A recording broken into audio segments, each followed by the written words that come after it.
আমাদের নাম wheelers alliance for road safety. এই রোড সেফটি এটা হচ্ছে কিওয়ার্ড।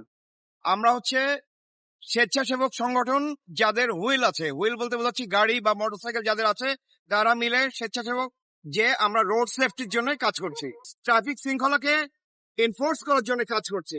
যেহেতু পুলিশের লোকবল কম আছে, আমরা তাদেরকে হেল্প করছি যাতে করে আপনার যারা ট্রাফিক রুল ভায়োলেট করছে, অবৈধ যানবাহন থেকে শুরু করে উল্টা পথে আসা থেকে শুরু করে এভরিথিং, যারা বিশৃঙ্খলা সৃষ্টি করছে তাদেরকে আমরা আইন প্রয়োগের জন্য ধরছি।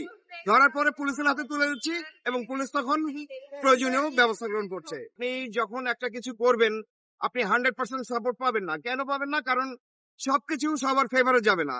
যে আইন ভঙ্গ করতে চায় অবশ্যই তার ফেভারে এটা যাবে না, তাদের কাছ থেকে পজিটিভ কোনো পাবেন। তবে ইন জেনারেল যে বেশিরভাগ নাগরিক যারা শান্তিপ্রিয় মানুষ, যারা শৃঙ্খলার মধ্যে থাকতে চায়, তাদের কাছ থেকে 100% পজিটিভ রেসপন্স পাচ্ছি।